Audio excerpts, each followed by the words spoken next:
It is 6 o'clock, and I'd like to call to order our Brunswick City Commission regular scheduled commission meeting for Wednesday, September 3rd, 2025. If we could all please stand for our Pledge of Allegiance and invocation. Can we please bow? Father God, we just thank you for these moments we have to come together to do the city's business. We thank you for those who join us on our staff who work every day for the citizens of Brunswick. But even more so, we are thankful for the citizens of Brunswick that decide to come out, show up, and give us their voice, give us their understanding, give us their ideas, and give us their vision of a better Brunswick. We thank you that in concert, all of those things working together work to form a better city in your name. In your son, Jesus' name, we do pray. Amen. I pledge of allegiance to the flag of the United States of America.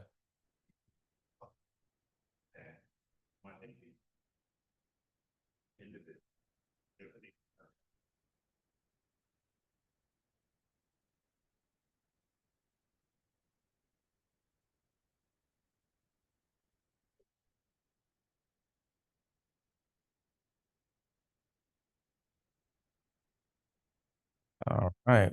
With that, we will move on into the approval of the agenda and the adoption of the September 3rd, 2025 regular meeting agenda. Is there any addendums or subtractions to be made? I want to say to the full commission, at current, we are still working hand in hand with the Coastal Regional Commission on some things. So I would like to keep our representative in that space until we come to some sort of conclusion. And I've not finished our interviews for the Brunswick Housing Authority. So neither one of those appointments are ready. Just would like to let the commission know that. I know Angel, who currently is in that seat, will continue to serve in that seat and has been doing a great job thus far. But just wanted to put that before the commission. Any addendums or subtractions? So, Mr. Mayor, would you like me to defer item number 2? That'd be wonderful. Mr. Mayor, I make a motion that we defer item number 2 under appointments for the Coastal Regional Commission and the Brunswick Housing Authority. Hearing a first, do I hear a second? Second. Hearing a first and a second, all those in favor show by the usual sign of aye. Aye. All those opposed, the same. Hearing none, the motion passes and the agenda is amended. Any additional addendums or subtractions? Hearing none, we'll open it for a motion to approve the agenda. Mr. Mayor, I make a motion that we approve the agenda as amended. Hearing a first, do I hear a second? Second. Hearing a first and a second, all those in favor show by sign of aye. Aye. All those opposed, the same. Hearing none, the motion passes. With that, we will move on to updates. Number 3, Transit Director Hunter. Thank you, Mayor. Good evening, Commission. Good evening. Set up here.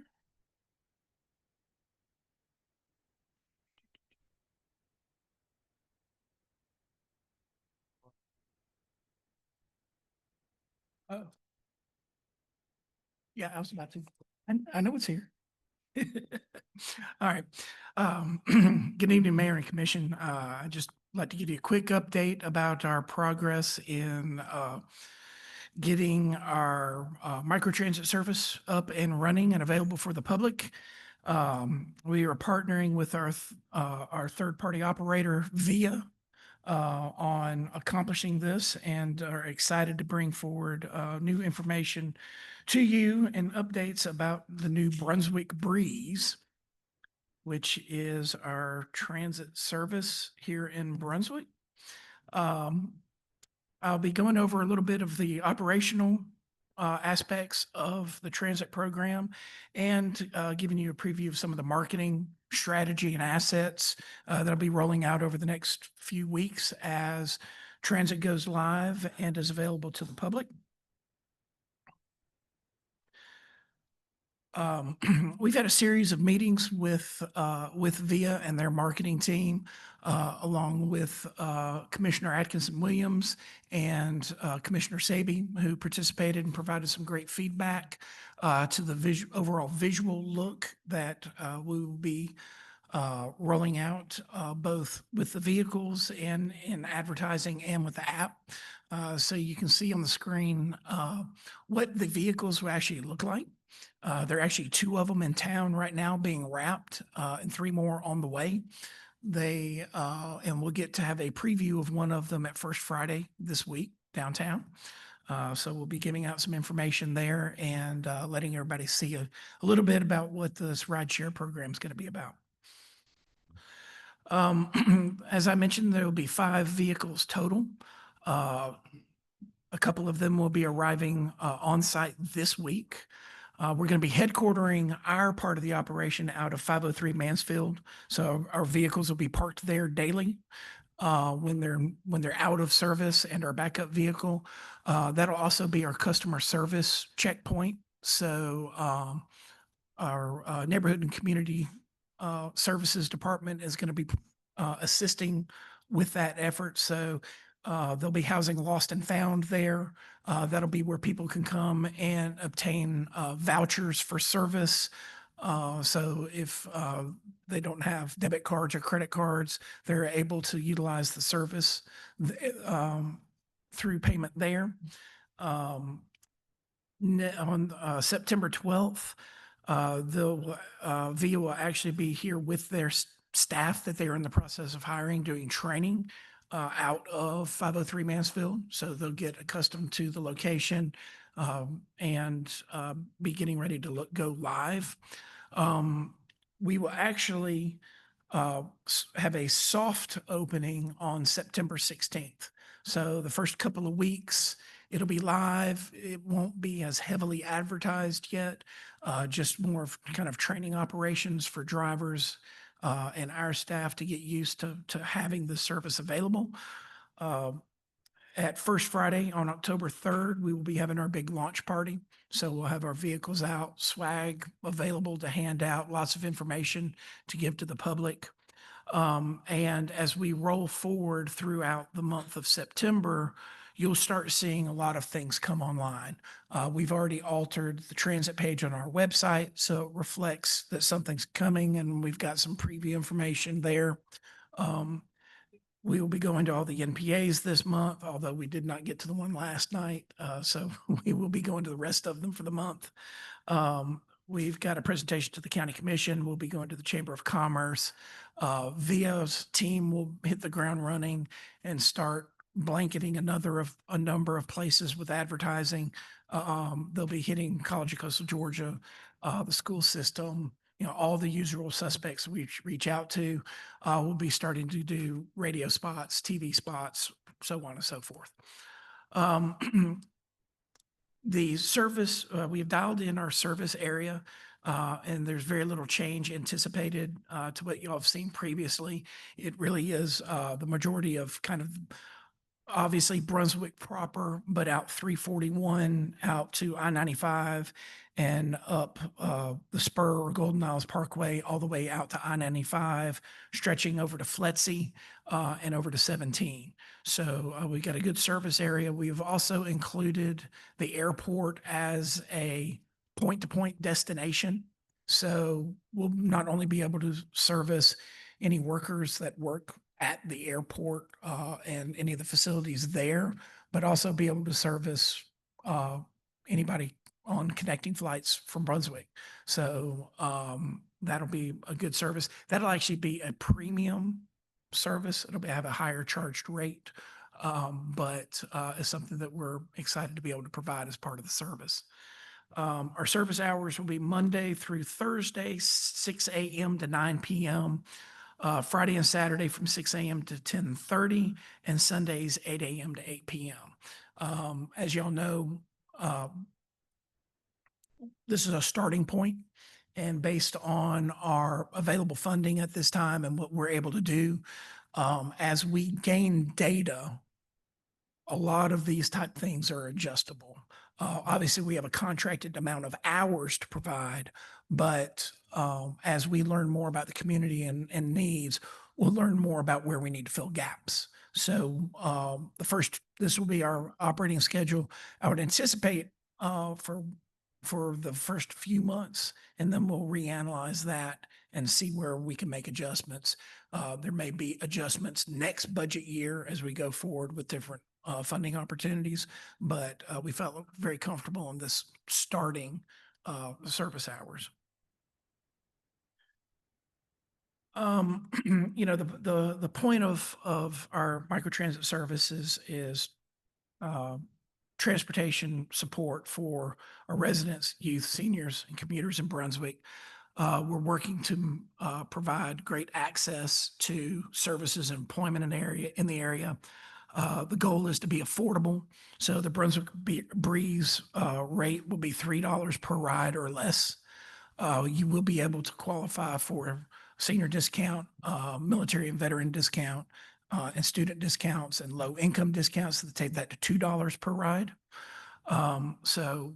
We feel very excited about being able to make that as affordable as possible. And as a bonus for the first 2 months, so from September 16th to November 16th, all rides are free. So as we're building this service out and understanding a little bit more about where our needs are, our community will be able to take advantage of this at no cost. Great thing about the service also is its flexibility. While you might have to go to the end of your street or your block to be picked up, but the point is you'll be able to get from where you are to where you need to be in a way that many people in Brunswick have never been able to before. So gain a level of independence that I think that our community will really be able to take advantage of. The services will be accessible. We will have wheelchair accessible vehicles available as part of the service. All the information is available in both English and Spanish, and we're very committed to being as accessible as possible as we roll this program out. Some of the branding that you'll start to see with the Brunswick Breeze. This is kind of a preview of the app and what it looks like. We keyed off of some of our city colors that we use already, tried to make it as animated and bright as we possibly could. And hopefully it'll be easy to use as well. It's very much a step-by-step. Once you're registered as a user, it's where it already picks up on where you are, asks where you want to go, and schedules your ride for it. It's a very user-friendly app. As this rolls out, via partnering with Gracie, our PIO, they're going to be blanketing paid social media, Facebook and Instagram, with messaging. There'll be paid branded search and ads with Google, and they'll be really driven to optimize the impact locally, so that as many people see the information as possible, along with traditional things like signage at schools, flyers for distribution, through city facilities and other facilities and community organizations. And then we'll be doing standard outreach with newspaper, radio. We'll be doing our events that we mentioned earlier, and really working to get the word out over the next couple of weeks. All the email communication that comes out from Brunswick Breeze will be branded so that everybody knows what the service is. And it will be uniform with the rest of the marketing information. And this just, again, kind of gives you an idea of some of the look of the app and the technology. And then again, the vehicle, so you can get an idea and sense of how bright and visible the vehicles are going to be out in the community. So we've been meeting at least once a week, sometimes twice a week with VIA as we engage in this process, and we're excited about finally having this available. So I can answer any questions you have. I've thrown a lot of information out, but I don't want to take up too much time. I just wanted y'all to be able to see the progress as we've moved forward, getting ready for transit in the community. Perfect. Thank you for all your work on this. Thank you to staff. Huge thank you to the commission and their work, because it's been a long time coming. Any questions or comments from the commission? I have questions. Yes, ma'am. I know that you said that VIA is going to be training and bringing some staff. Would there be hiring opportunities for locals? They are already hiring. All the drivers are local. All of them are local. All the drivers are local. Check And that if out. anybody, and in fact, I probably ought to forward that, we do have a link for applications. I'll work with, our HR department to get that live on our website so that there's a link So there. that link is currently active on the city's It, website. it is not. I'll get that done tomorrow. Oh, okay, okay. All right. My next question is, what does the continued financial support campaign look like? We're still working on that. We're going back to the county, for an update to them in, I believe, 2 weeks. That's something that we are still working on getting all the details in, but we'll be going out publicly and working hard over the next 6 months before we get into another budget year to secure additional funding. We're also meeting with county staff next Next week. week Mhm. to talk with them about funding opportunities that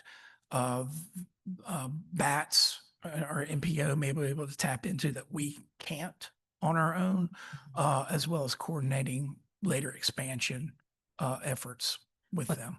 What about corporate financial opportunities? We have not gotten deep into that road yet, but that's something that we'll be working on. Okay, I wanna hear back on that corporate, Yeah. because we could, are we gonna have room for them to be able to put something in that wrap on the vehicles? I'm sure we could, potentially, but also on the inside of the vehicles, there's some opportunities. Yeah, I think the advertisement would be on the inside. I don't think we'll put anything on the outside of the vehicle. They will have possible screens or Okay. places inside the vehicle The for running probably- electronic screens? maybe, you know how they have them on the back of the seats, maybe? Uh-huh. We'll have to see Okay. which ones are, practical for the vehicles that we have. Okay. Okay, I wanna see that. We've been talking about that for a while, so I wanna see us maximize and capitalize on getting that community involvement through corporate sponsors, not just the county, but Yep. corporate sponsors as well. I have two more questions. You talked about, discount. What does that look like as far as supporting documentation? What's the requirement for that? So when they set up their account, they'll be able to select that. We're working on the verification process. It will be probably ID related. So that information is taken in and verified. There's some legalities with what you can keep and what you can't keep, but there will be a verification process. One of the things we actually also talked with VIA today about that is they capture very robust rider data. Mhm. And so they are able to isolate things like someone who claims that they're a student at CCGA but never goes on campus with a ride. Mhm. That's something that needs to be verified and checked into further. So there are opportunities within the data for us to do that type of verification along with ID So I verification. know you said the disabled, you said something about low income. I'd like to see how you're gonna verify low income. Um, I, I don't know if you really, Yeah, did that- y'all really it's- think that through on that? well, part? that's something that I think we're gonna have to work through a little bit. Okay. That does get complicated. Ultimately, we are working some on the honor system.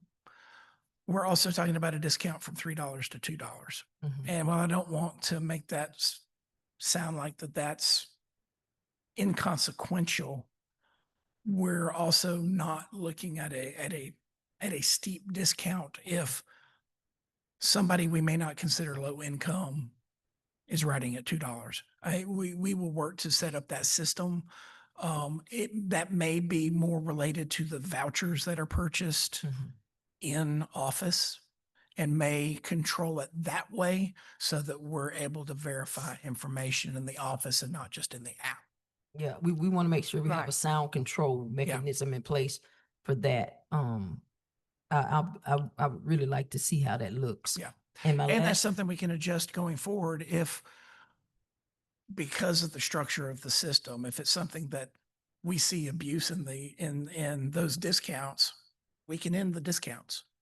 I mean, Okay. it's that simple for us. Maybe kind of, I wouldn't really want to say, well, we can talk about that. Yeah. Say low income discount as far as maybe frequent user, frequent And that's something rider, we are setting up as a something frequent honor- yeah, rider. something. Is a frequent rider opportunity. So basically you get a certain number of rides at a capped amount. And we're working through that aspect with VIA right now. That's something that they haven't done very often, Mhm. but it's something that we're very interested in doing. Or employer type Right. situation. Relationships. Right. Because they could probably tell you more about the financial part of that Correct. stuff anyway. Maybe they would chip in to supplement Correct. the discount. And we wouldn't necessarily have to miss out on that part of it financially. Just a thought. Yes, ma'am. Last question. You talked about laying it out, the layout of the promotions. So the demo you talked about, that's going to be at First Friday. So the demo on how to use, is there a demo on how to use the app for the electronically challenged? That's why we'll have a customer service checkpoint set up at 503 Mansfield. Mhm. Obviously, we can't get out into the field everywhere, but yeah, that'll be something that will be attuned to, is that not everybody is app oriented. That's also why there is a customer service number that will allow reservations to take place through a number. So as if you can dial a phone, you'd be able to get service. Okay, and I say that especially for our elderly population who may not be catching rides through CRC or Right. something to that effect, that they still have the opportunity to not have to be bogged down with trying to learn how to go through all of that process, but something that will be Yep. a little easier for them to use, more friendly, more user friendly. Yep, definitely. Okay, thank you. Additional questions or comments? Mr. Mayor, I just have, Commissioner Harris actually talked about the discounts.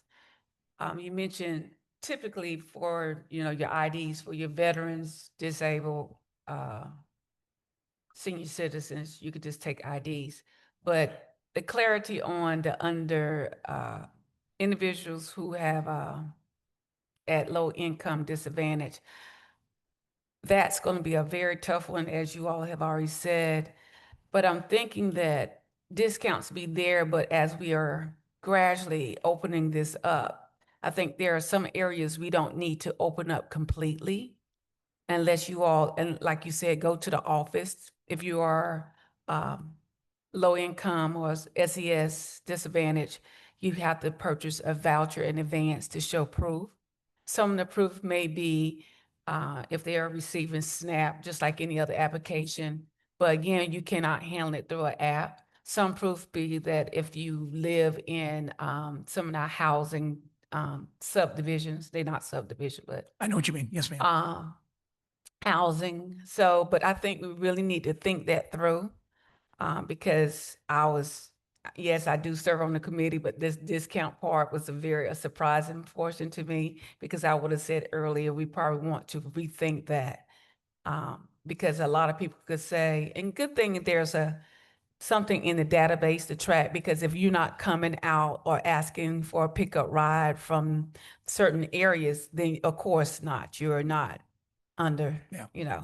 So that's all I just want to say. And she touched bases on that pretty much. Thank you. All right. I have a couple things. Is it 24 hours or what are the hours that? In terms of the reservations, Well, yeah, how long will the, I'll need to double check on that. I'm okay, fairly certain I'll need to double check on that. I don't want to speak out of turn on it. Just because I know that there's flexibility in when you make the reservation and how far out you can make it. Mhm. But I don't want to speak about the operational hours, but we'll find that out. okay. And then I want to touch on the popular destinations and the point of us trying to cater to our residents. So I'm looking at the popular destinations. I don't see the health department on here. Okay, so I see Brunswick High School, I see the college, I see Glen Academy and Glen Middle, right? So this is why I'm also still an advocate for neighborhood schools, which I will always be. So for example, because these are things that I lived through with residents. So if I don't have a car and I have a child that's sick at school, right? That's either at Oglethorpe, St. Simon's Elementary, J. Macon, and Risley Middle, which are all schools that city residents attend, right? So I'm still battling with transportation issues because that is not That's one of not the in our popular service, destinations. and those are not in our service area. Okay, That's the thing to so, keep in mind is that but is it something to consider? I mean, it's, we, unfortunately, we can't. At least right now, the main reason being is that we are tied to the urbanized area under what FTA designates as the urbanized area. So many of the county schools are outside of our urbanized area. So the basically the ones in the city are. All the rest, with the exception of St. Simon's Elementary School, are outside the urbanized area. The southern half of St. Simon's is in the urbanized area, but we are not servicing them until next year. So we do not have the capability right now unless there become much larger funding sources for us to operate outside of the urbanized area. okay, and I So, get that, but yep. it's just No, that's something good, to but think that's a about. good, yeah, no, Right. it's, And then when you talk about corporate sponsors, for example, we're going to the airport, so reach out to Delta, reach out to Gulfstream, because you're taking customers to get on Yeah. the Delta airline. So like I said, it might not be in the area, but it's just something to think about. That's not, yeah. you know, No, it's, that's definitely something. And, you know, part of that was, you know, unfortunately, we can't wrap everything in the initial startup operation, one, because of our funding source, but also because of our overall limited funding. I will just to touch on the places of importance. I know you went and took a photo of that. There's actually a list of about 25, but they only show the first 10 for right now. it's 12. And they are a much broader one, including the health department is Okay. on that list. So as they build data, that will actually that will change based on the popularity of the spots within the system. So yeah, we had to have an initial list to start with. I'm happy to take other suggestions if you want to send me some offline. It's just I'll also mainly- send you the list that we submitted to Yeah. start with, and then we can work with those from there. Yeah, it's just mainly those because like I say, I'll use examples like open house. There are parents that live because I'm zoned for Risley that didn't have a ride to open house, right? Yeah. So how do I get there? Because there are people that really don't have a village, like people, they relocated here, they don't know anyone. Yep. Uber to get out there is gonna be probably maybe about $30 because you have to get there and get back. PTA events, you know, the child might want to play sports or they might have a school play. When I was in school, living in Dixville at St. Simon's Elementary, the school system actually provided a bus for the parents. They stopped at every stop and they took the parents over to the school. So Yeah. just some things to think about. Yeah. Okay. No, those are great points. And hopefully, as we move forward over the next couple of years, we've got other funding sources that can be tapped into that broaden us out to those areas that we can't reach currently with what's available.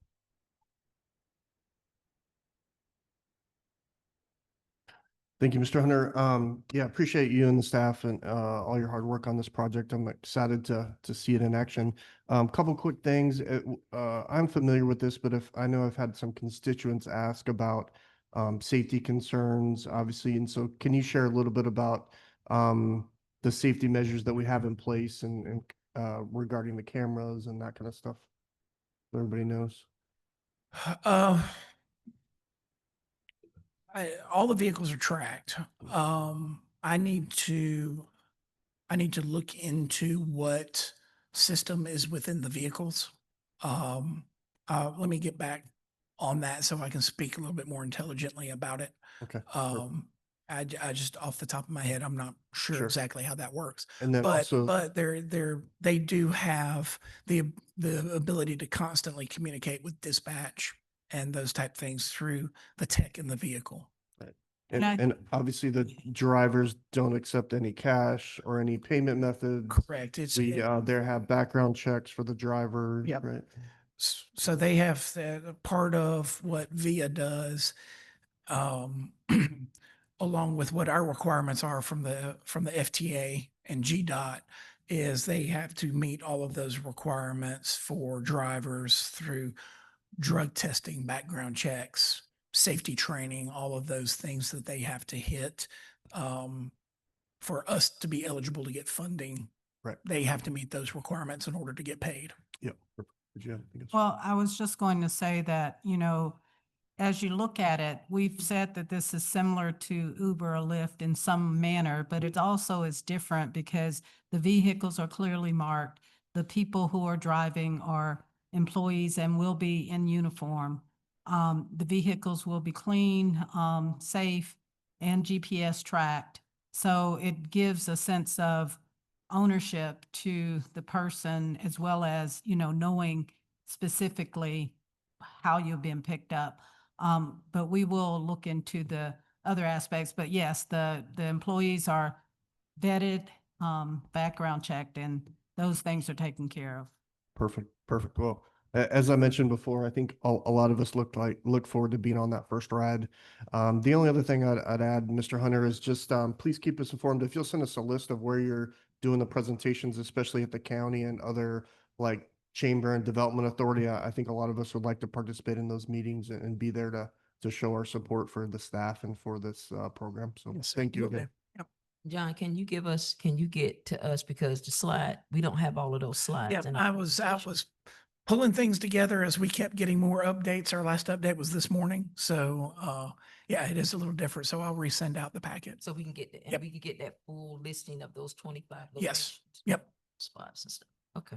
And I am happy because we've been working on this transit system for a while.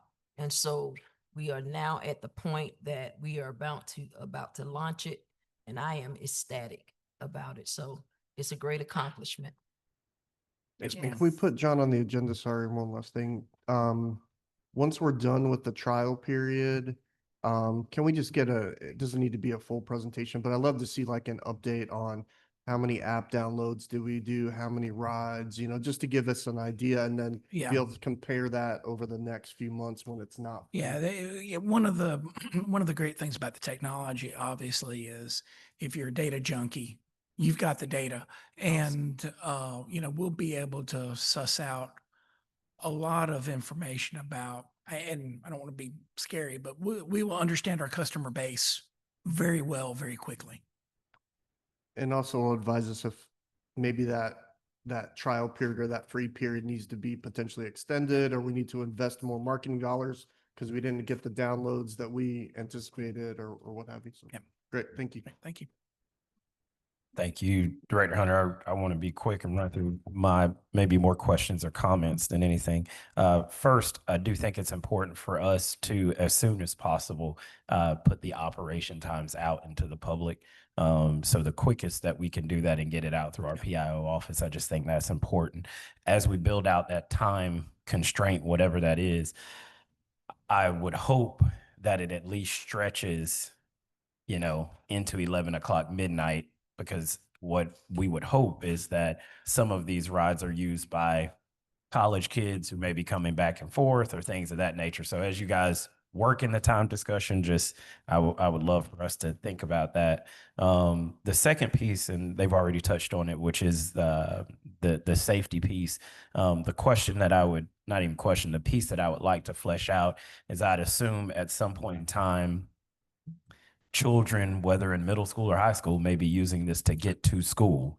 And to that nature, there needs to be some kind of communication with parents about how that is that is clear for them. They understand that transportation action. You know, I know kids in New York City hop on a subway and go to school. So, but I just want us to have that clear for them in Yeah, that space. and so that's one of the things we definitely need to have on the information is there is a user age, unaccompanied user age limit. Obviously, if you're a parent with a child, that's not a problem, Right. but it was either 12 or 13. It was 13 is our Okay. unaccompanied minor age limit. Gotcha. So that does narrow that pool a little bit, but that's something we've got to make clear because what we don't want to run into the situation is I know the kids are much savvier technologically than any of us are. Right. Um, Right. and I'm fairly certain that when my kids were 8 years old, they probably could have reserved a ride if they'd wanted to Right. and figured out a Right. credit card.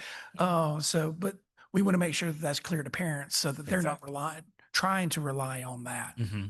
No, that's perfect. And that information there, whatever the safety guidelines are that we spoke about, that being out is amazing as well. I I think I talked about this a little bit last time when we had it, but if someone can just get me kind of the financial feasibility background that Valdosta is working under, so I can at least see what their numbers are and at least somehow lay them on top of what we can expect, because I think Commissioner Harris was hitting on it a little bit. I want to double down on it. I would love for the county to join us in this endeavor. If they do not, I do want a very clear financial feasibility plan for us to continue to provide the service. And so for me, it is really important to get Valdosta's information to see ridership numbers, maturation numbers, to see what the fall offs are, to think about seasons, see what the fall off is compared to when Valdosta State is in, when Valdosta State is out, when all of those things, if they have those numbers, it's a pretty, I mean, they're bigger than us, but we can kind of get some comparable understanding. And Mayor, we have met with them and I apologize. They were supposed to, because they presented the information, we asked about what their ridership was over the past years that they have been operating. They sent us some data, but what they have done, they have a great amount of demand. What they have done is limited their ridership to the amount of hours that they can afford. So it's basically kind of flatlined, but it's only because they have decided we will only provide this much funding to support or, for the transit. But I can give you that information. We met with them twice, I think maybe 3 times, and they were supposed to send me something that was more on that annual basis, but I didn't get it. But I will follow up with them and try and get that information. But that's what we kind of found out was that their demand is higher than Right. what they supply. And they limit what they do based on the That- funding that they want to put in it. And I could get how once a service is maxed out, you will see no rate of attrition because there is no drop off. The question that I would also be looking for though is, are the majority of their calls coming from their housing authority units? Right. It's the majority of their calls coming from a student base. It's the majority of their calls Friday night football games. It helps us just kind of understand where we push our services to make sure it's successful. Peak times. And so that helps us have some kind of plan. And if we don't already internally have a team, I'd love for us to work on having a team that is purely focused on the financial feasibility of it continuing. And as of now, that has to be without the county involved. So it will be a lot of corporate donors. It'll be a lot of state money. If we can get federal money, whatever that is, we just want to know what that means for us to go advocate for those things. A question really quick on the driver model. Uber has a model where when the driver doesn't want to be there, they're not at work. Is this a 9 to 5 driver model where regardless of ridership, that person is at work to be called upon, or is it that driver clicks in and out? They have the way I understand it is it's selected assigned shifts. So a driver basically says, I have this amount of availability that I can commit to. And then they're given opportunities to select within their schedule where they fit in, and they flesh out the schedule. So they'll have a pool of drivers based upon their hours of operation, and they'll be filling that out. Perfect. So there's a, So it's not that on call. I just decide, well, I don't want to Exactly. drive today, so I'm not going to Perfect. Uber. Yeah, it's, because what I It's- think it's about is I don't want us to run into a capacity issue with drivers, and then people start to have a negative feeling of the service where it's like, late picking me up, I'm not, all of that kind of stuff. So, and that's where it is. That's where this type system is much more structured right. than the gig economy. Kind of turning on and off. Yeah. And the last question or last two questions that I have that are kind of simultaneous. Number one, are we using the 311 program to point people to this app to register? If we already have a bank of people in 311, are we sending out blasts? We will. Okay, Yeah. perfect. And the last one is storm capabilities. Coming into storm season, we're always talking about how we get people to higher ground and things of that nature. If we're engaging in an emergency situation, not moments before, but days before, where we can start to provide that transportation, are we working in concert with ALEC to figure out what that means? Yeah. Well, we still have to build that plan, but it's what we've got the capability, and VIA is supportive of assisting during those times. Because I would love to work with our emergency department, fire department, police, to have a list of our most vulnerable citizens. That way, VIA can be pointed in that direction. So if we need to get grandma to higher ground, we already know we can start to contact or whatever that is. So if that is being worked on, just want a little report on kind of where we are on that. With that, any other questions or comments? I wanted to ask one. When you were talking about the ridership and students and ages and all of those things, we have a curfew. How are you collaborating that curfew with the ridership?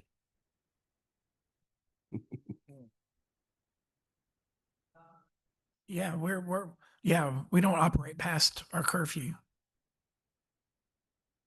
Yeah, can you, because they were asking Ti- about operational hours, but you had those in the slide, I think. Yeah, Yeah, You Yeah. said to Can you 9? reiterate?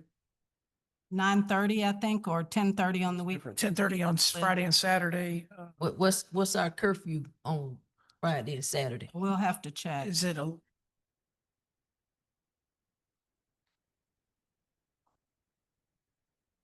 What?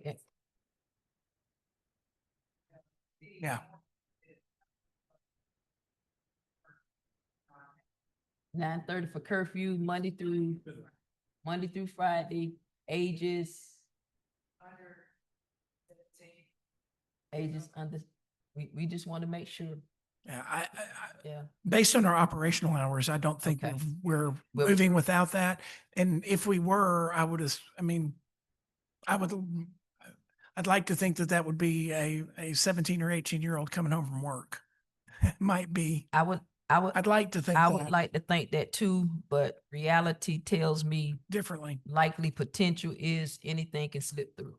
But I think based on our hours of operation, we're well within our curfew Okay. hours. Okay. Mr. Hunter, I have, Mr. Mayor. Question. You mentioned 14 above, 14. 13. 13 above. Ugh. How are you going to? That is a VIA policy. Okay, So VIA. they came to us with that. Okay, so how are you going to actually identify that these kids are 13 and above? Because 14, you would say if you have your high school identification, because they typically do not have identification. When you say bring your middle school identification, I think it has the grade on there. It may not have the grade on there. So that's that gray area. I'm just, It's a gray area. unless we I don't think we can handle every single contingency. right, unless we're gonna say if it's a child, maybe we're gonna have to, somewhere with that guideline requirements, you have to have vouchers, not necessarily the app. But I mean, that's just. I think one of the things that could be done is, I guess you have to create an account, and that Right. account would have that information. So if I'm a parent and my kid uses my account and they come to the thing and they're not 40 years Yeah, old. they're gonna have to some way to pay for it. So Exactly. I would, most of the time that's gonna be And coming so out that of- account would be the connector. Yeah. Perfect. These kids geniuses on this stuff. I'm telling you, don't play around with it. I think the one thing I do want to say is, I don't know, but I know since I've been here, we've been working hard on this. So it's amazing to be at this point. To the tune that we can work in connection with our PIO and you all on these first rides.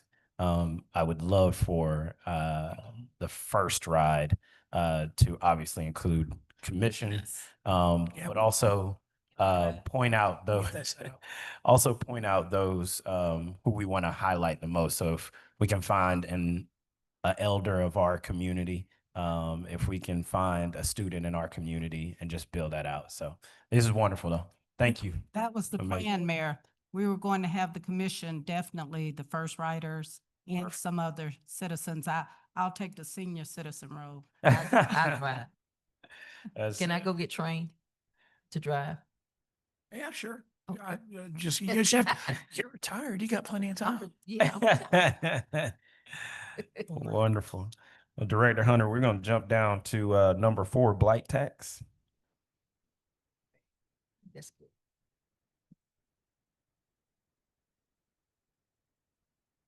And while you're switching over, I want to shout out, we have our school board member Reggie Jackson. If you could stand up, thank you for being with us this evening. Holding us down on the school board, and we also have County Commissioner David Sweat with us, and thank you for being with us this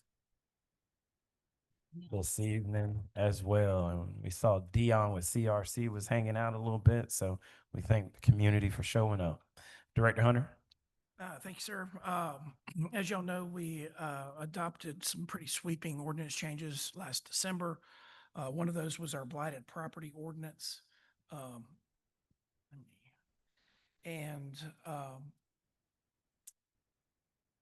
The intent of that ordinance is to give us more modernized tools to address blighted conditions within the community. There are a range of different things that are within that ordinance. One is that it gave us really strong definitions of what constitutes blights, and also gave us the ability to, after we have declared a property blighted and we've had complaints about it and we've documented the property, we are able to increase the millage rate of a property after we've notified the owner of record. We're not the first community to do this. There've been a handful within the state to adopt these type of blight ordinances. And the purpose really of this effort is really to not only address the property themselves, but also start to deal with some of the issues that they attract. As we know, the blighted properties attract vagrancy, they attract crime. We have issues with rodents, you name it, and those issues go from that property to other neighboring properties and on through the block. And it has been something that has been a challenge, as we all know, to deal with over the last couple of decades or more in the city of Brunswick. So that y'all know what we are working with and how we are assessing this. The definition of a blighted property is a property that has 2 or more conditions that are met. That is an unsafe structure. It's had repeated illegal activity. It has code violations. So it has to have a combination of these things, or that it is causes harm to health or safety nearby. We cannot go just off of the looks of the property. And we have to be able to verify these things and show that, the conditions of the property are blighted. We also do not attach this to owner occupied properties. There are other avenues for us to assist with unsanitary conditions as part of our new ordinances, which we haven't been able to address before. We are also able to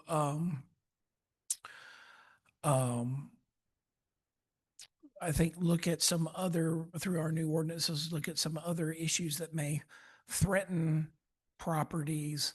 As actually we discovered a couple of weeks ago, we're actually able to address dead trees on property now if they are posing a threat to another neighboring property or the right of way. So that's a new item that we have found through this process that we've started looking at how we're able to handle them. Common things that we encounter with the blighted buildings are typically they're abandoned. Most of the ones that we have recorded are. And the way that we went about this first round of implementing our what's called the blight tax as a part of this is we had an existing list of roughly 150 properties that we had notified at some point over the past 4 or 5 years. We had notices of violation. We had been on site and photographed. We have records of where we have tried to contact property owners in the past and gotten no results. So that was our starting point. Starting back in March, our property maintenance inspector went out and field verified that list and reissued notices of violations to property owners. After that point, we then went through our entire building permit database and verified the status of those properties so that if they had an active building permit, they had been demolished, which sometimes, most of the time those get permits, but sometimes buildings get demolished without permits. So we field verified all that. We ended up whittling our list down to 123 initial properties to work with. Amazingly, out of that 27 or so that we took off the list, about half of those had either been issued demolition permits and been demolished since the first of the year or had gotten building permits to be renovated. So there is progress out there going on right now with people tackling blighted properties on their own.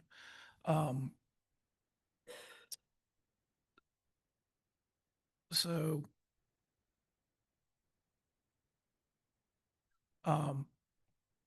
the process itself is very documentation oriented. So either a public officer or 5 residents can begin the complaint process against a property. If it's one that we have not already had documented, once they hit that threshold, if we determine that it's blighted, we can enter them into the next round of properties to be assessed. It's something has been it's been a little bit slower than we anticipated getting through the field verification and setting up our legal notices, but we were very happy to get those letters out last week. I had 5 phone calls today from recipients. So the numbers at least get some attention. We will work with property owners to give them as much information so that they can make progress ideally before they have to pay their tax bill in November. If someone comes in and says, I'm going to demolish that property and they get a permit and we check it and they've got it taken care of, they'll be coming off of that list. So, it's very involved between our code enforcement staff and our building department to coordinate all this, and then also coordinate with the tax department as well. So we've had a number of meetings and communicated back and forth to develop all the information and get it out to the property owners last week. So the last thing that I want to touch on as part of the blighted property process is that it is something that property owners have the opportunity to address and benefit from. So, one, they can naturally appeal our decisions. If after meeting with our staff, they've determined they want to formally appeal, they can go to our municipal court to appeal our ruling of it being blighted. And if the judge disagrees with our assessment, then we would change our assessment. I can tell you our municipal judges are really attuned to our code enforcement issues within the city, and over this last year or so have been very good at supporting code enforcement efforts. The other side, besides the appeal process, is that there is an incentive for people to address their property. If they are declared blighted and address the issues with the property, they have the opportunity to reduce their tax rate by 50% after the blight has been removed. That can go on for up to 4 years for each $25,000 spent. So, addressing the blight can be just in demolition, but if they then also rebuild a new home on that, that would open up, or renovate a home that is currently blighted, and they spend $100,000, they're going to be able to save on their tax bill for the next 4 years. So that incentive hopefully will open up some properties that, while they're blighted, they are rehabable. And hopefully property owners will be able to move forward and be incentivized to address those issues. So this is new. It's why we started a little small. We know that there are more properties out there than we've sent an initial list to. We maintain a number of different lists. Our dilapidated structure list that we had, like I said, it started at 150. Our uninhabitable list is closer to 204, 260, 270. But that may just mean that it doesn't have a resident and does not have power and water and sanitation service because no one's living there. But that's still a property that there's an opportunity in the future for it to become blighted, which is why we have it categorized. This doesn't, at this time, we didn't address fully looking at overgrown properties that, have not gotten attention in years. That's a future step because I think there are conditions there with litter and trash and refuse and rodents and things that could help classify it, along with potential vagrancy and illegal activity going on, that we could declare those properties blighted and need to be cleaned up. But it'll be an evolving process for us because it is new, and we wanted to make sure with our first rollout that we were addressing our longest term needs. So hopefully in a few months, I'll be able to report back to you kind of what the end result of this is, both on how many of these properties that we've seen addressed, how many people were just willing to pay the increase in taxes, or how many properties may be changed from paying taxes to not paying taxes. So we'll be collecting all of that data and coordinating it with the tax department. So y'all are knowledgeable about what the end result of this is. So that's just a little update with where we are at that process as well. And happy to answer any questions. Wonderful. Questions or comments? Mr. Hunter, what is the reduction rate or percentage that would be reduced off of the taxes? 50%. 50%? Yep. Okay. It's not bad. That's in a great incentive. Okay. So, wait a minute.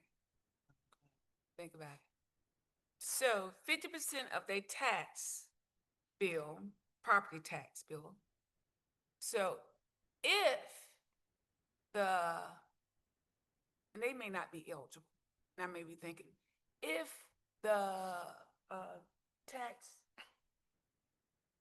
is passed in November, most likely those people are not eligible anyway. Most, well, those properties would not be eligible because we're not assessing owner occupied properties. These are all Unoccupied. well, Okay, that's, not owner occupied. Well, occasionally we'll go into these and they're occupied. They're not Mhm. occupied legally, okay, but owner but occupied. not owner occupied. Yeah, Right. that's right. So they would not, you wouldn't get that double dip situation with a Okay. homestead exemption And reduction.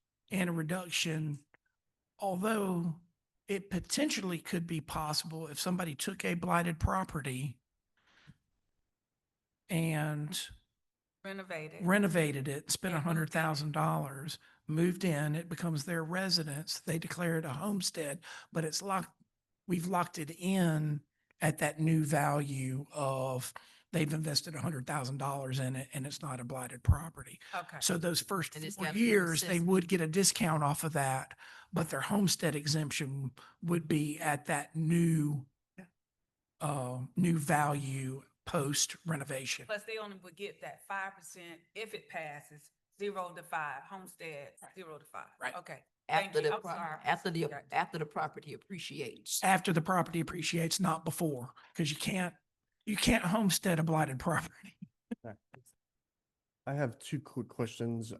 One, and this may be for city attorney, I don't know, maybe you can answer this, Mr. Hunter. Let's say, one of these properties that's on the blighted list, instead of choosing to renovate it, they choose to sell to a new homeowner that's gonna renovate it and invest the money. Is that new homeowner, because they're a new homeowner of that blighted property, which was designated blighted, are they eligible for that tax discount?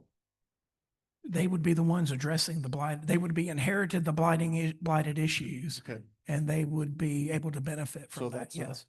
a good note then in terms of a redevelopment incentive for potential new buyers. So I wanted to make sure that I understood that. And then the other question was, out of the properties that we sent letters to, do you have just roughly an estimate? I know that our ordinance states that this is not just for residential, also includes industrial and commercial property. So are any of the ones that we sent our initial list to commercial or industrial? They are. No, we did not have any industrial. We did have a number of commercial properties. I'm gonna say about a dozen commercial Okay. properties. Great. Thank you. No more further questions. John, can we get a list, a copy of the, blight tax list? I like to Believe like we to sent see that to y'all last week before we sent the letter. send it to him. Yep. Okay, I missed that one. I missed that list. We'll resend it. Okay, saw the letter, missed the list. And it is working. Got several calls yesterday. I told y'all to be ready. Yes, I'm excited. Several calls yesterday, so it's working. And I said, call John Hunter. Yeah. Call John Hunter. It must have Call been the John South Hunter. End. Call John Hunter. I'm really happy to see, I guess I'm the longest seated commissioner. And so this stuff was started some years back. And so now to see all of this stuff coming around into fruition is very exciting. And to have this group of people here understanding the importance and continuing to push and stay on those items and the achievement of those items. I mean, this is a great group of people. I'm honored to be able to work with them and to have worked with the prior commission that started some of this stuff to move. And so I say kudos to the city of Brunswick because we are poised for great things.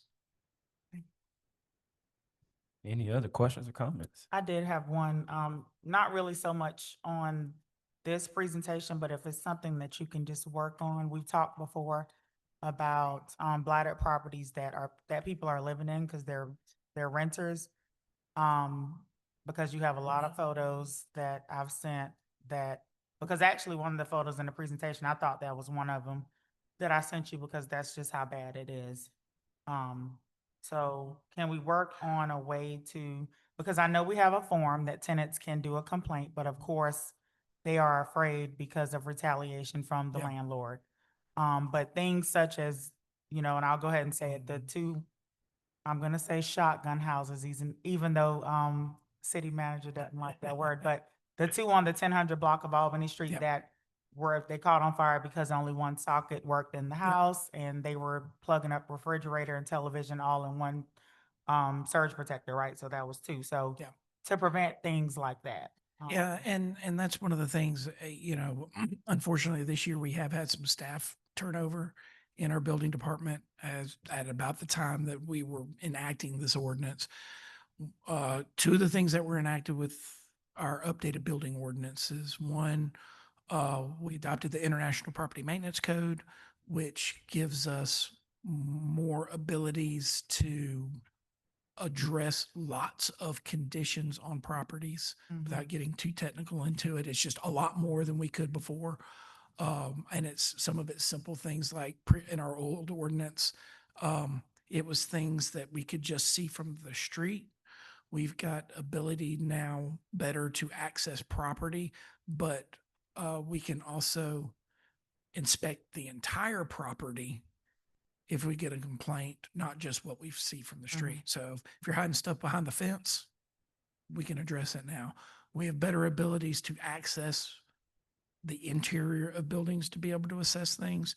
I just need a little bit more time to get our staff up to speed and well ingrained with these things because one, we're learning them as we go, but also having a whole new building department and half of a code enforcement staff that are new, it's putting us a little behind where we had hoped to be. But yeah, it is something that we will be able to address much more proactively than we ever have before. Okay, with that you. would be great Yeah. to work on that, because it's bad. We have a lot of lords that own 30+ properties in Glenn County, and it's just horrible, and people shouldn't have to live in those conditions, and they're being taken advantage of. So just something I wanted to address with you and then publicly, so people can know that there is a process. Yep. As well. No, I appreciate anytime y'all have people that are concerned about their living conditions, please direct them to us. Because we do take those to court. We've taken a number of them to court. We also try to set tenants up with legal services and direct them to legal services that can help. We make sure that they know that if now that they've let us in, we've established this complaint that you know, they have rights and what retaliation looks like, so they are aware and educated, so that they have better opportunities to handle that. And it is stressful. We know that. You know, there was a property on Wolf Street pre-COVID that we spent a year working with the residents on. It had 8 units, and we worked unit by unit over the course of a year with each tenant, not only getting their complaint, but helping placing them in other housing so that we could get It's that. the same owner of the shotguns on 1000 block. No, It's not? nope. It was a different owner. It's not near Southland? Okay, No. those were bad too. Yeah. But it was that's how we had to progress through so that we made sure that we were not just putting the tenants who were already in a bad situation in a worse I got- situation. You mean Wolf Villa? I got Yeah. you. Yeah, okay. See, it's so much. You know It's so exactly much. which one to stop about. Yep. Yep. Any additional questions or comments? Hearing none. Thank you, Director Hunter. Thank you for your work on this. Thank you, John. Back in a minute. Next thing we will have is number 5, CKH Consulting LLC, City Manager McDuffie.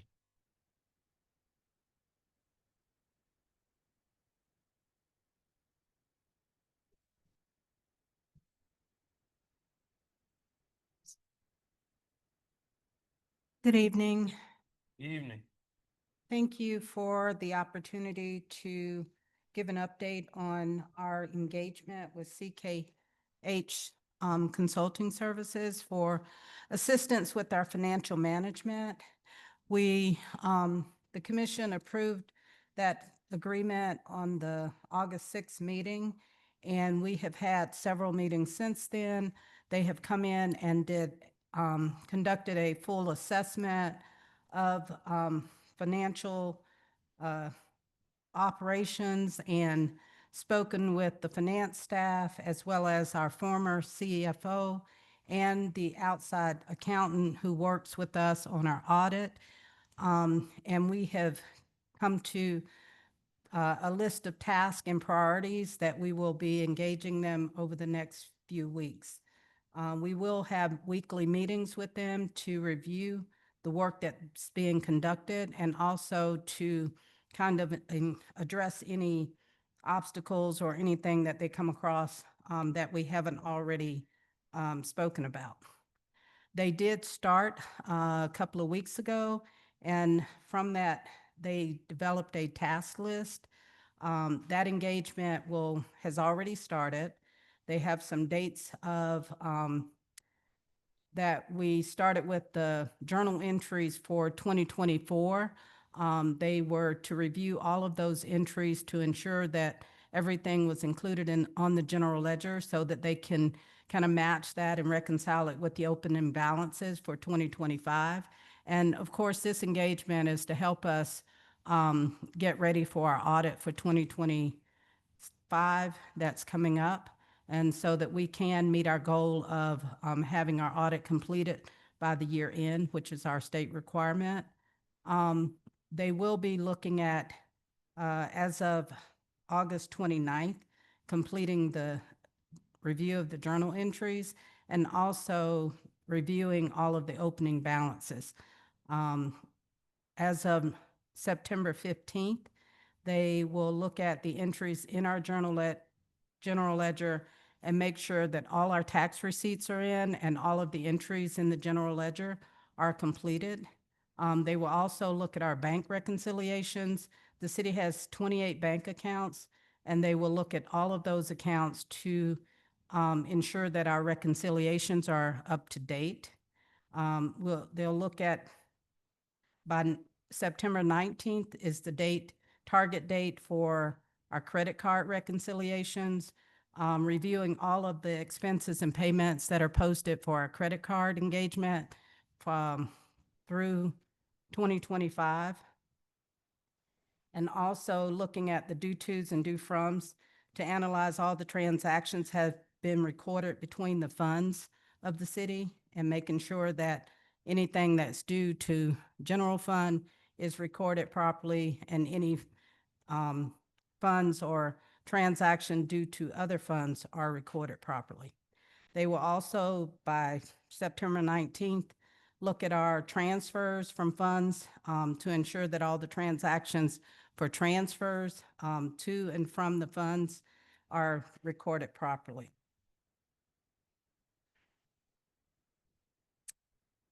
In addition, they will review our grant funds and post any transfers and reimbursements, and review all the reimbursements for the grant funds to ensure that anything that is paid from the general fund is posted and all of those transfers and reimbursements are transacted. They will review our pension funds and the transfers and payments for Charles Schwab funds that account for our pension. They will also analyze and reallocate transactions from our suspense accounts, and that should be completed by September 19th.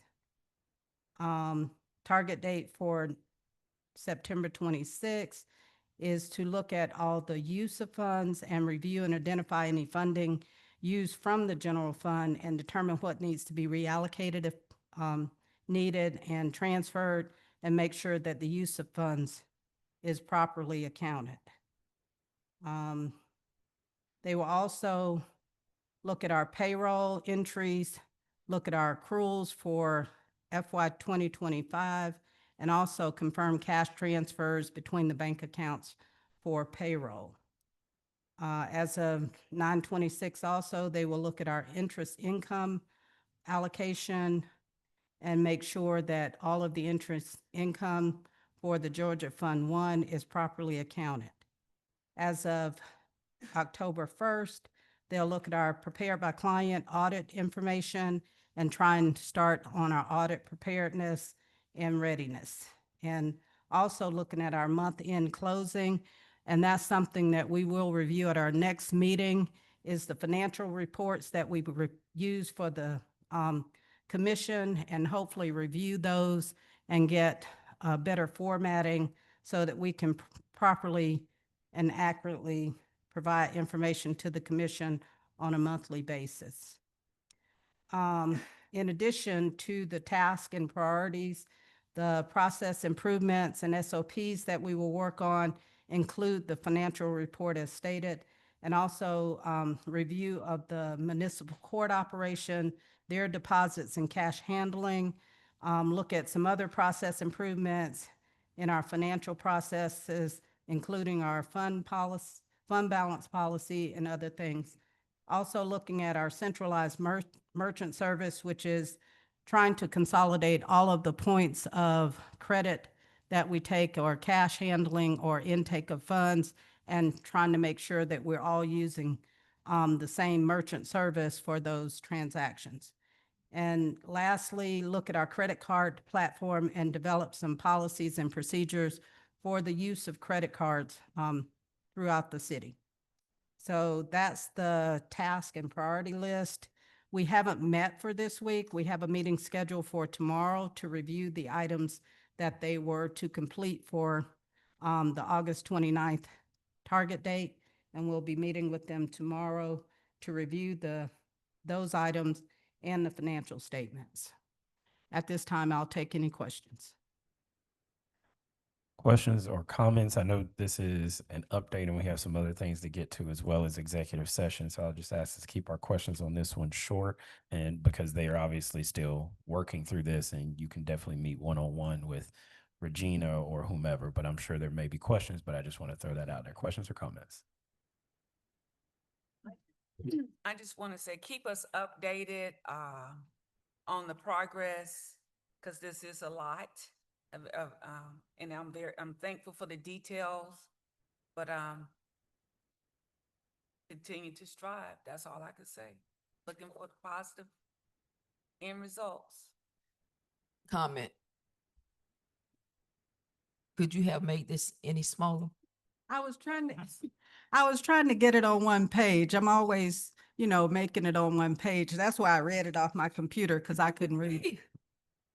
But I'm nearsighted. I won't do it on one page next time. I'll just do 2 pages. Yes. Sorry about that. Yeah, please make the fonts Thank you. Times Roman font size 12 or 11. I can even go with 10. Any other questions or comments? A couple comments from me really quick. One, please ensure that as you get to concrete spaces with CHK, that this presentation is also being put before the audit committee. We want to ensure that the audit committee has this information, that they are able to walk with us through the process as well. And we thank them for their service and their work.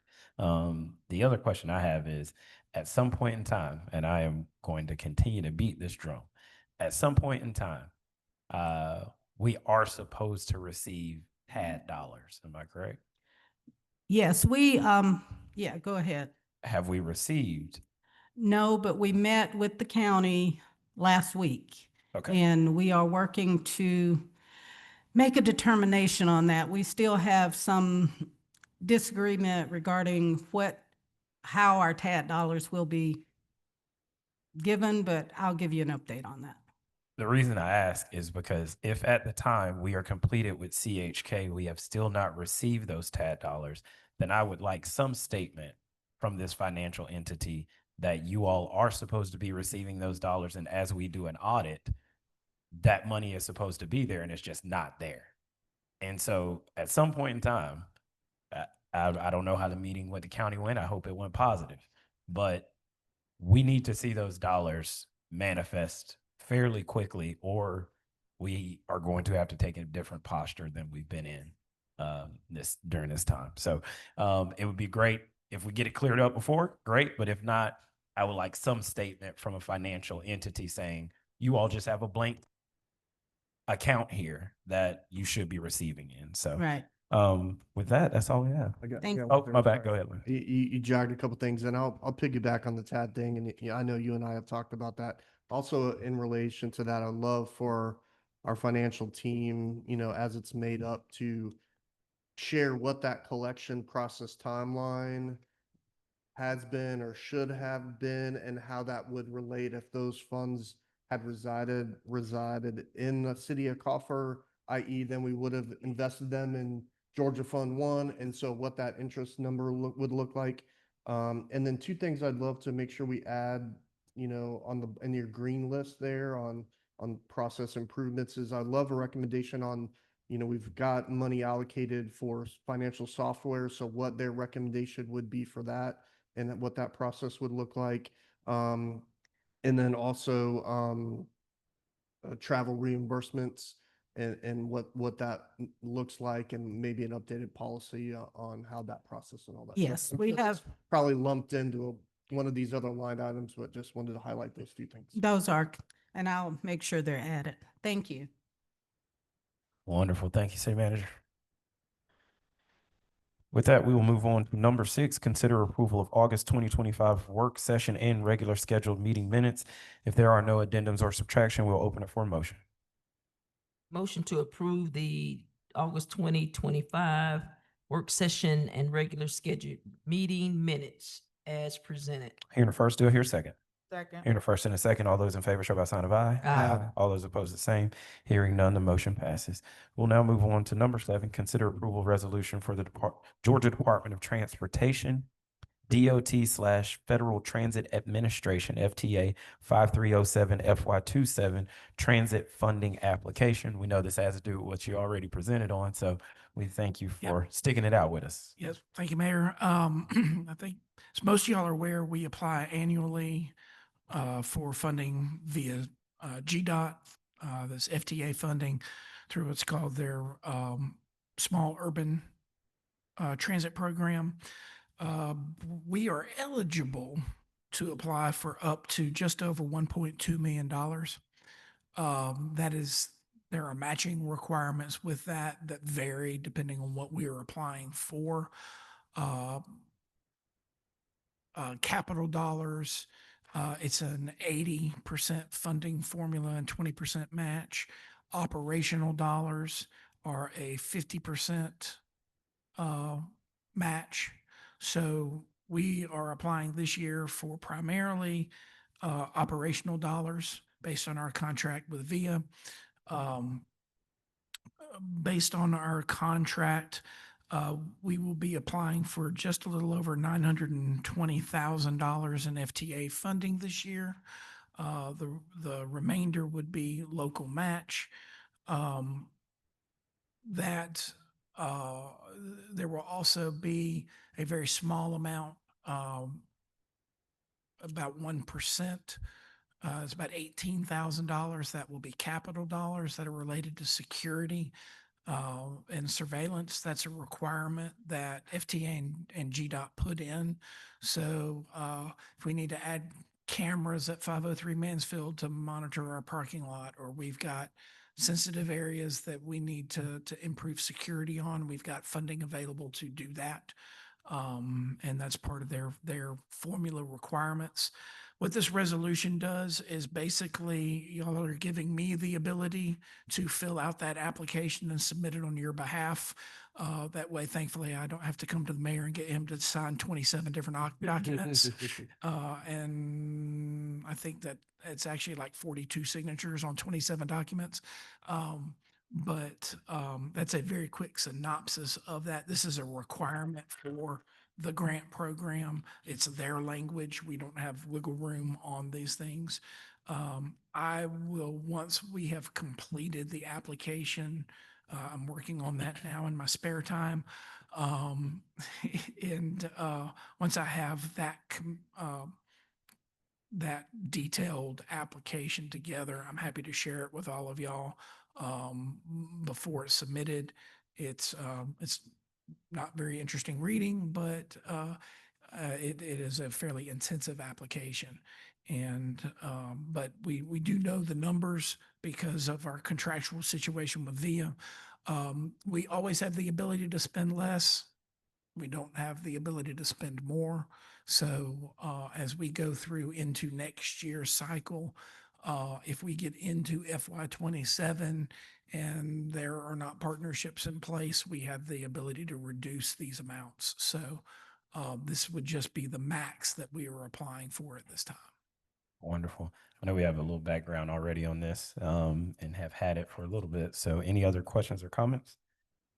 Mr. Mayor, as the city's representation on the BATS committee, we've had a discussion about these $5,307. I think this is a great use and appreciate Mr. Hunter and his team taking the initiative to get this application done and working. So if there's no other questions, I'd like to make a motion Just a that, moment. go ahead. When you said capital dollars of 18,000, is that what you're saying? Yeah, capital dollars of 18,000, and that's, we're required to spend 1% of our operational budget Mhm.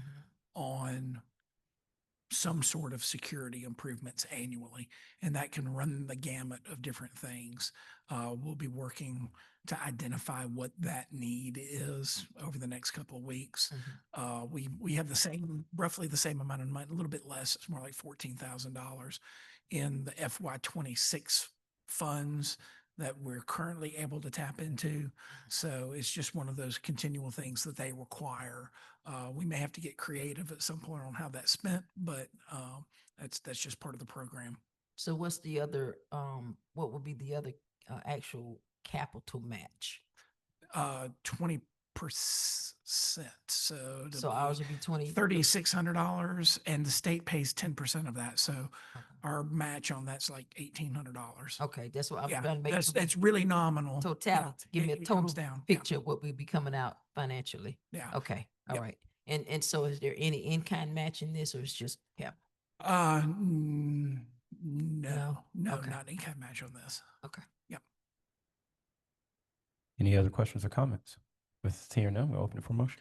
Mr. Mayor, I make a motion that we approve the resolution for the Georgia Department of Transportation Administration 5307 FY '27 transit funding application. Hearing a first, hearing a first and a second. All those in favor show by sign of aye. Aye. All those opposed, the same. Hearing none, the motion passes. Thank you, Director Hunter. With that, we will move on to consider approval of agreement with GWES in the amount of $80,300 for engineering and design services of the Norwich Street resurfacing project. Director Albertson. Good evening. Good evening. This item is an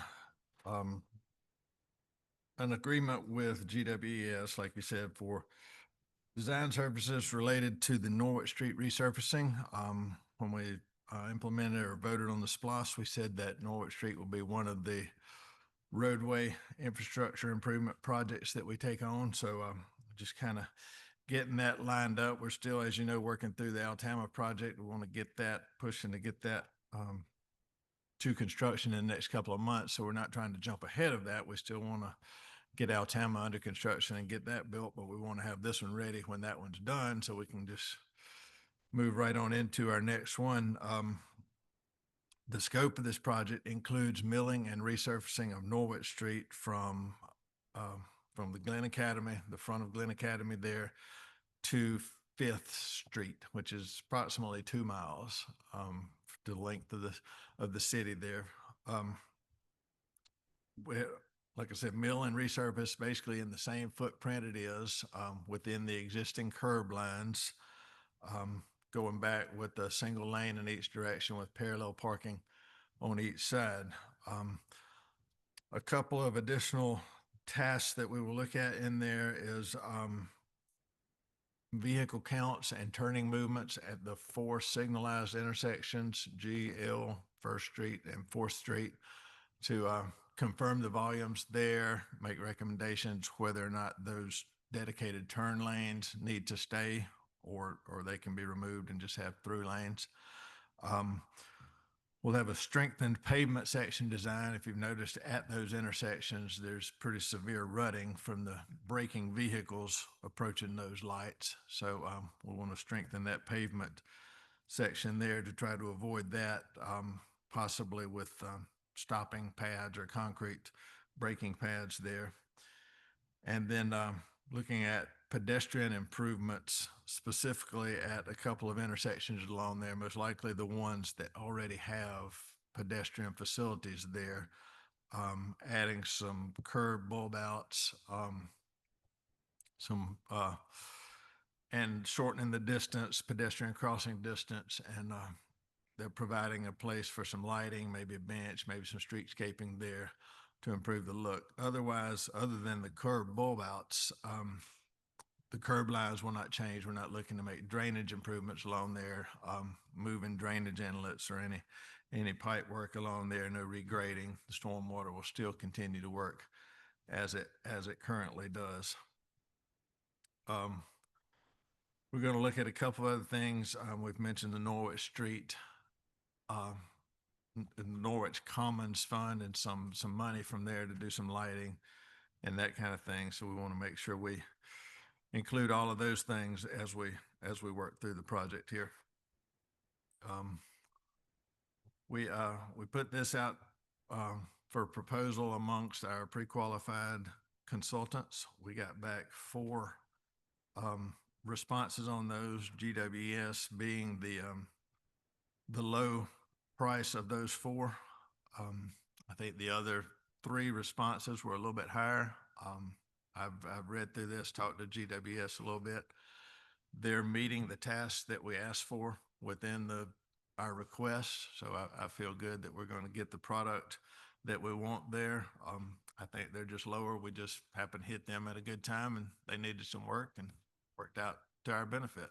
So we recommend or asking for approval to go ahead with the agreement with GWS for the design of the Norwich Street resurfacing project. And again, this is design only. This is not a construction contract. We'll revisit that, after the design, of course.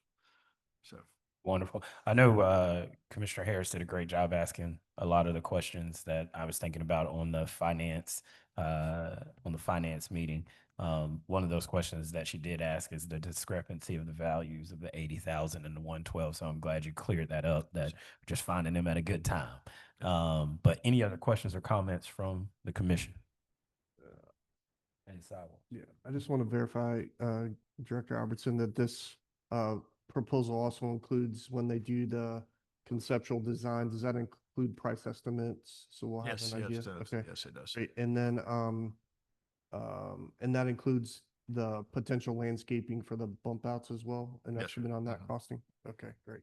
And then what about, any thought or discussion about, potentially, adding a bike lane down Norwood Street, or is that just not feasible because of the way the road navigates there, or? I think if we'll get their recommendation, we'll talk to them, but I think if we're gonna go with parking on each side, it's probably not feasible to do a bike lane. I think you would have to take away the parking on one side or the other. So, but we'll certainly I gotcha. get their thoughts on that. Right. And then the sidewalks and curbs, I know you said doing it in the existing, curbing there. Are they going to also look at opportunities where we have changes in property usage and potentially being able to eliminate some potential curb cuts to add parking, or is that been any of the discussion, or? Yes, we can look at possibly removing some curb cuts there if there's properties that are no longer used or no longer need a driveway there. Yeah, I Certainly. think that's important as we look at that, and obviously looking at the sidewalks and making sure they're up to standards. I don't think this is obviously paving and the roadway, I would assume inside of the curbs, but I think as we're looking at this project overall, I think it's great to look at all those sidewalks and see how we can improve that whole. We do have, I didn't say a while ago, we do have a pedestrian access study that was done a couple of years ago. GWS actually did that for us too. So we did that on several corridors in the city, Norwich being one of those. So we've got some recommended pedestrian improvements along Norwich that, it's pretty straightforward design, but when we get to construction, we can roll those improvements in with some of these as well. So. A comprehensive. Right. With, you said bike lanes, are they definitely out, or? Not definitely out. Okay, We'll but get the engineer's recommendation Okay, on that. okay. And I know you said something about the Norwich funds. there's been discussion of using some of that money, I think, for some lighting or some improvements as we look through this. So I don't know, certainly nothing definite there. So just a But I think- discussion, make sure we're thinking about everything as we go into it. So Okay. that's all.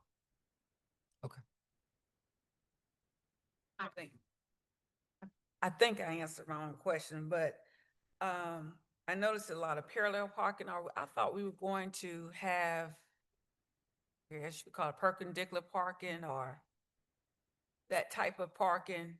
Angled parking? Angle, thank you. Yes, ma'am. I don't think there's the width to there. Certainly to do that, you would have to shift your traffic lanes to give a vehicle room to sit there and then to back out.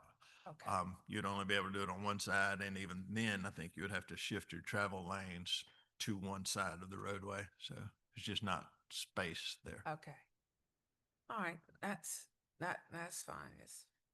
Well- I don't have any other questions. Since Commissioner Atkinson, I'm just gonna make this little statement. I need to get this in. Since she just talked about the parking, I absolutely hate, absolutely, and you can quote me on this. I absolutely hate that parking in front of City Hall. That is an accident waiting. You cannot see anything when you're backing out. If there is a elongated truck with the long tailgate, you already in front of the traffic when you're coming out. I just thought I'd put that out there. That's just for the feeling I've been holding on to for a long time. Well, thank you. But Commissioner Harris, if that parking like that is eliminated, that's less parking in front of City Hall. I have to ride. I'm not saying eliminate it. I just hate the way that You just saying you that hate, that okay. that and I know that it wasn't us. We were forced to accept that. But if DOT is listening, I just want to make that known. It's an absolute, so they can quote me on that. It really is a hazard. It really is. But I think as you look at bump outs on North Street, if those bump outs are there, that helps eliminate some of that crazy traffic flow because you'll be able to have people slow down and give people pedestrian access across. It would. It Yeah. kind of channelize the parking, if you will, and sort of serve to restrict the flow and kind of neck it down a little bit. So channelize it. So. Seeing no additional questions or comments, we'll open it for a motion. Mr. Mayor, I move that we consider approval of the agreement with GWES in the amount of $80,300 for engineering and design services of the Norwich Street resurfacing project. Hearing the first, do I hear a second? Second. Hearing the first and a second, all those in favor, show by a sign of aye. Aye. All those opposed, the same. Hearing none, the motion passes. Thank you. Appreciate it. With that, we will move on to consider approval of FY 2025 audit engagement letters. City Manager McDuffie.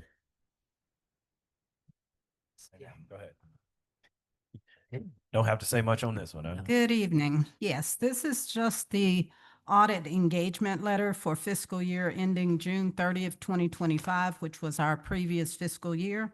Of course, we are required by state law to have an audit done each year. Our audit is subject to be submitted to the state as of December 31st, 2025. This engagement letter was presented by our auditors, basically for review of the city's finances and financial activities. It outlines the scope of work and objectives for the auditors, who is Malden and Jenkins. I do not have a representative. They had a conflict with tonight's meeting, but as the auditor stated during the finance meeting, nothing has changed with the letter of engagement. So it's just the same as it was last year. It includes the scope of work and objectives. It states the responsibilities for the auditors as well as management, provides procedures that are used to assess our compliance and internal controls. And also, it may require the regular audit as well as a single audit. The single audit threshold is $1 million, but based on the ARPA funds that we spent for Albany Street, Howard Coffin Park grant funds, and others, we probably will have to engage a single audit process for this year. So that will be part of the audit process. The cost estimate is $44,600. If we have the additional amount for the single audit, it'll be between $3,000 and $9,000 additional dollars for the engagement. But that's my presentation. I think we have all served long enough to know this is a prerequisite of city government. So is there any other questions or comments? I have a couple questions, Mr. Mayor. Ms. McDuffie, how long have we been, how long has Malden and Jenkins been serving us? I'm not sure, but I know at least for the last 15 years. Okay, 15 years. And was a RFQ put out for the audit? No, it was not for this year. Not for this year, because I know last year, prior to this time or months, I asked for RQF. And because every 5 years, you should be looking at changing auditors or at least Reviewing. reviewing, and that didn't happen. Any particular reason why? Because of us being behind with our audit, usually that's something that's handled by our finance office. And we've had several turnover in our finance office, so just was not something that we could include in what we did this year. I understand the turnovers, but you are the #1 person, you are the administrator, and those decisions are handled by you regardless of what's going on in that finance department. You are and were the acting director of that department.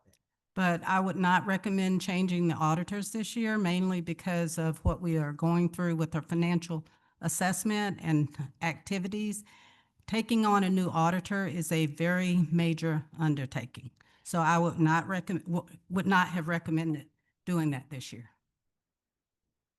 We didn't have the turnover until December. So We didn't have a finance officer until October.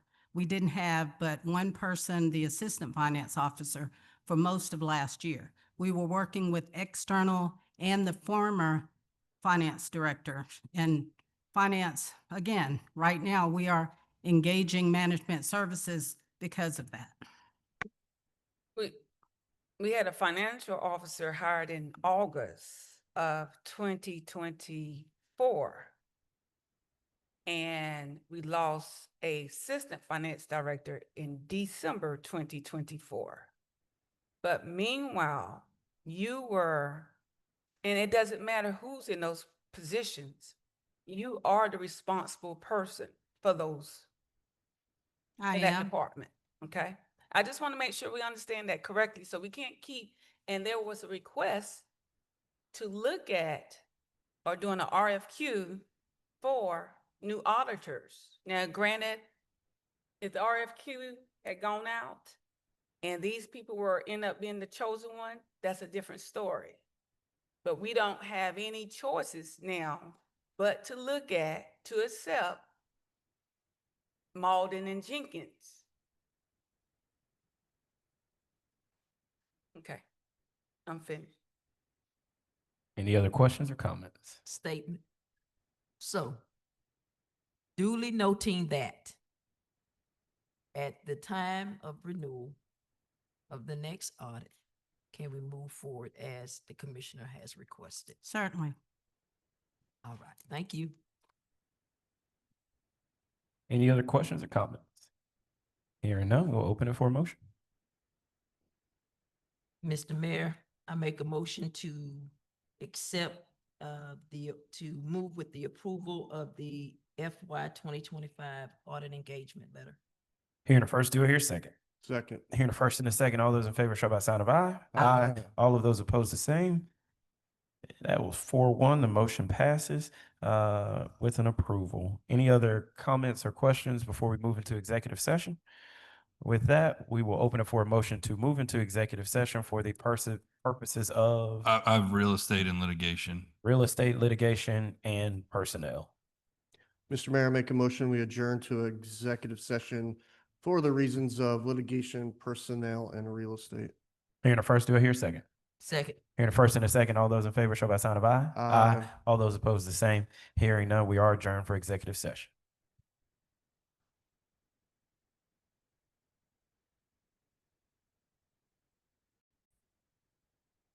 We are back from executive sessions and we do have motions. Mr. Mayor, I would like to make a motion.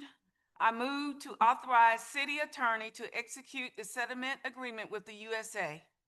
Hearing the first, do I hear a second? Second. Hearing the first and the second, all those in favor show by the sign of aye. Aye. All those opposed, the same. Hearing none, the motion passes. Mr. Mayor, I have another motion. I move to authorize the mayor to execute the settlement agreement with Southeastern Educational Services Incorporated. Hearing the first, do I hear a second? Second. Hearing the first and the second, all those in favor show by the usual sign of aye. All those opposed, the same. Hearing none, the motion passes. Any other business? Hearing none, we'll Mr. open it Mayor, for I motion. make a motion that we adjourn. Hearing the first, do I hear a second? Hearing the first and the second, all those in favor show by the sign of aye. All those opposed, the same. We are adjourned.